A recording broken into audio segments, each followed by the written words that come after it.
दोस्तों नमस्कार, स्वागत है आपका हमारे YouTube चैनल जीवन और विज्ञान में। आज हम लोग सीखेंगे शरीर के बहुत ही विशेष प्रक्रिया के बारे में, बहुत ही महत्वपूर्ण प्रक्रिया जिसके बिना यह दुनिया में समझिए कि आदमी का जो अस्तित्व है वह विलुप्त हो जाएगा यदि यह प्रक्रिया नहीं होगी। जिस प्रक्रिया की हम बात कर रहे हैं उस प्रक्रिया को कहा जाता है reproduction.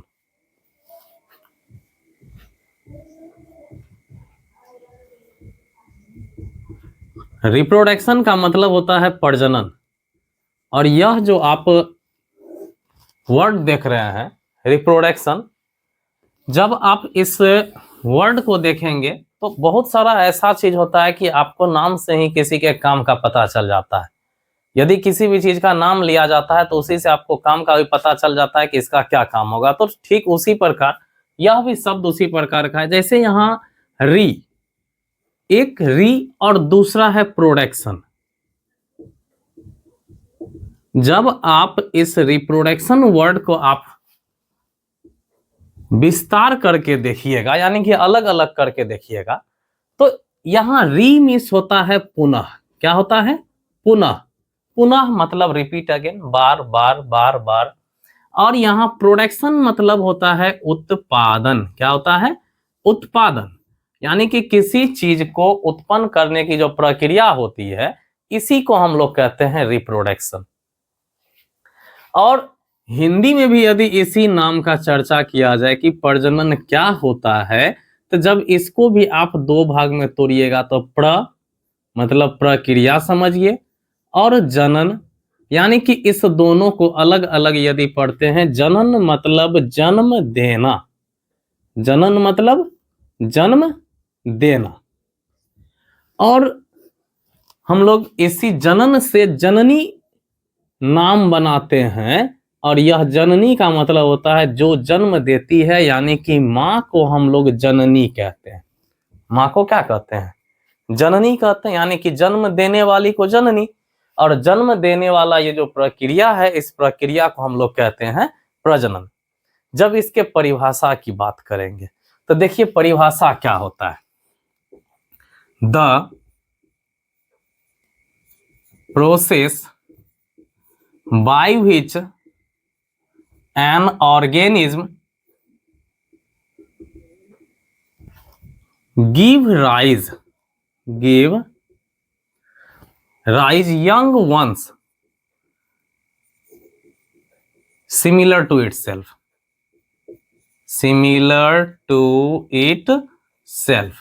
is known as reproduction।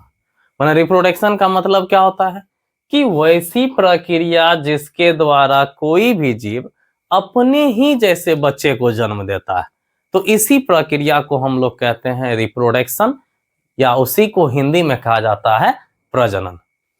इसमें एक चीज और आप देखिए कि यंग वंश जो होगा वह सिमिलर टू इटसेल्फ, मतलब जिस जीव में प्रजनन हुआ है, प्रजनन हो रहा है, उसका जो उत्पन्न किया हुआ संतति होगा, यानी कि उसके द्वारा जो उत्पन्न जीव होगा वह उसी के जैसा होगा। जैसे यदि मानव की बात होगी तो मानव के द्वारा जो उत्पन्न होगा जीव वह कैसा होगा? मानव के जैसा ही होगा। यदि कोई कुत्ता है, यानी कि डॉग की यदि बात की जाए बीच की, तो उसके स्पेसीज के जैसा ही उसका संतति होगा। उसके जो अगले पीढ़ी होंगे, जो उसके द्वारा जो जीव उत्पन्न होगा वह उसी जैसा होगा। तो इसीलिए क्या यहाँ लिख दिए हैं, the process by which an organism give rise similar to itself, मतलब अपने ही जैसे बच्चे को जन्म देने की प्रक्रिया क्या कहलाती है? रिप्रोडक्शन। क्योंकि यह बायोलॉजी यानी कि जैविक प्रक्रिया है, इसीलिए इसको हम लोग बायोलॉजिकल LOGICL बायोलॉजिकल प्रोसेस भी कहते हैं, मतलब जैविक प्रक्रिया भी कहते हैं।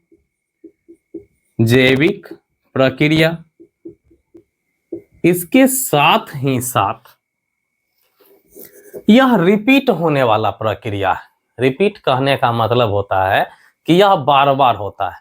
कोई जीव है, जैसे मान के चलिए कि कोई जीव है, हम लोग ह्यूमन की ही यदि बात करते हैं, ह्यूमन, यदि मानव की बात करेंगे तो यह मानव क्या करेगा, उत्पन्न करेगा जीव, यानी कि इसका जो होगा बच्चा होगा, चाइल्ड होगा, फिर यह चाइल्ड फिर यंग होगा, यानी कि जवान होगा, यह क्या है, बच्चा।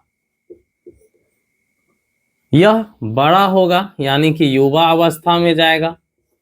युवा अवस्था में जाने के बाद यह जो मेल और फीमेल है, यानी कि लड़का और लड़की, यानी कि यह जो युवा होगा तो यह तो मेल और फीमेल दोनों ही होगा। यहां भी क्या होगा, बेबी बॉय और गर्ल दोनों होगा, बॉय गर्ल, यानी कि लड़का लड़की, यहां भी लड़का लड़की। और फिर ये दोनों के क्रॉस करने के पश्चात फिर नया जीव बनेगा। सॉरी, यह दोनों यंग हुआ, क्या बन गया, यह फिर आदमी बन गया, मेन बन गया। और मेन बनने के बाद फिर इसमें जब रिप्रोडक्शन होगा तो रिप्रोडक्शन के फलस्वरूप फिर यह चाइल्ड बना लेगा। यानी कि यह प्रक्रिया चक्र में चलता रहता है। कोई पेरेंट्स यानी कि मदर फादर के द्वारा बच्चे जन्म लिए, वह बच्चा फिर बड़ा होगा, फिर जो है उसके द्वारा रिप्रोडक्शन होगा, फिर वह मेन और वोमेन बनेगा। तो इसीलिए इसको हम लोग साइक्लिकल प्रोसेस भी कहते हैं, CYCLICL, साइक्लिकल प्रोसेस, यानी कि चक्रीय प्रक्रिया। क्या कहा जाता है इसको, चक्रीय प्रक्रिया। और इस प्रकार जब रिप्रोडक्शन का परिभाषा दिया जाता है, यानी कि कंप्लीट डिफिनेशन, पूरा संतुष्टिदायक डिफिनेशन, तो वैसी चक्रीय एवं जैविक प्रक्रिया जिसके द्वारा कोई भी जीव अपने ही जैसे बच्चे को जन्म दे पाता है, उसे हम लोग, उस प्रक्रिया को हम लोग प्रजनन कहते हैं। तो अब हम लोग प्रजनन के बारे में सीख गए। अब प्रजनन के आगे क्या होता है, यह प्रजनन कितने प्रकार का होता है, इस चीज की चर्चा हम लोग करने वाले हैं। ठीक है, तो खैर इस चक्र को भी हम लोग समझ लिए कि कैसे कोई बच्चा है, फिर वह युवा होता है, फिर उसका क्रॉस होता है, फिर वह अपने ही जैसे बच्चे को जन्म देता है। तो यह क्या है, एक चक्र में चलता रहता है, इसीलिए इसको हम लोग चक्रीय प्रक्रिया कहते हैं। ठीक है, ओके। देखिए इसका यदि डिफिनेशन की बात करेंगे, the cyclical and biological process, PROCESS, process by which an organism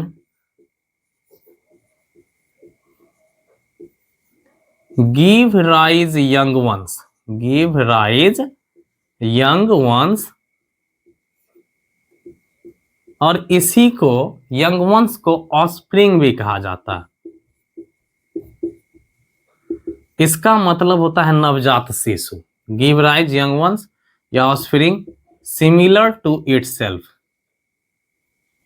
similar to itself is known as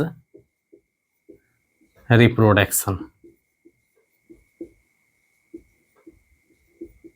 is known as reproduction। तो आज हम लोग रिप्रोडक्शन के बारे में समझ गए। अब यह जो रिप्रोडक्शन है यह दो प्रकार का होता है। यह रिप्रोडक्शन कितने प्रकार का होता है, दो प्रकार का होता है। अच्छा एक बात बताइए कि यह जो रिप्रोडक्शन होगा तो रिप्रोडक्शन होगा किसमें, तो रिप्रोडक्शन होने के लिए लिविंग थिंग्स का होना बहुत जरूरी है। वह लिविंग थिंग्स होगा जिसमें कि रिप्रोडक्शन होगा। एक चीज और, यदि रिप्रोडक्शन किसी जीव में नहीं हो रहा है और वह लिविंग थिंग्स है, तो इसका मतलब यह नहीं कि रिप्रोडक्शन नहीं हुआ तो वह लिविंग थिंग्स नहीं होगा। क्योंकि कुछ कपल्स ऐसे भी होते हैं जो रिप्रोड्यूस करने में असक्षम होते हैं। कुछ ऐसे जीव होते हैं जिसमें रिप्रोडक्शन के बावजूद वह अपने बच्चे को जन्म नहीं दे पाता है, तो इसका मतलब वह नहीं कि वह जो जीव है वह लिविंग थिंग्स है ही नहीं। तो इस चीज को जरूर ध्यान रखिएगा। यह रिप्रोडक्शन होता है दो प्रकार का। कौन कौन सा रिप्रोडक्शन होता है, तो एक होता है ए सेक्सुअल, SEXUAL, ए सेक्सुअल रिप्रोडक्शन, और दूसरा होता है सेक्सुअल रिप्रोडक्शन, सेक्सुअल रिप्रोडक्शन। इस एसेक्सुअल रिप्रोडक्शन को यदि यह प्लांट में होता है तो उसको हम लोग वेजिटेटिव रिप्रोडक्शन भी कहते हैं। आप कभी कभी देखे होंगे किसी किसी बुक में कि वेजिटेटिव रिप्रोडक्शन भी कहीं कहीं आपको किसी चैप्टर में मिलेगा, वेजिटेटिव रिप्रोडक्शन। और ये सेक्सुअल रिप्रोडक्शन। तो आप इस डिफिनेशन को, यहां जो डिफिनेशन दिया गया है, इस डिफिनेशन को लिख लीजिए, और साथ ही साथ ये रिप्रोडक्शन का जो टाइप्स है, यह जो दो प्रकार का होता है, एसेक्सुअल या वेजिटेटिव रिप्रोडक्शन, और दूसरा सेक्सुअल रिप्रोडक्शन। आप इसको नोट्स कीजिए, इसके बाद हम इसको इरेज करके और फिर इससे आगे हम लिखते हैं। एसेक्सुअल रिप्रोडक्शन को बता देते हैं, फिर यदि समय रहेगा तो सेक्सुअल रिप्रोडक्शन को भी हम बता देंगे।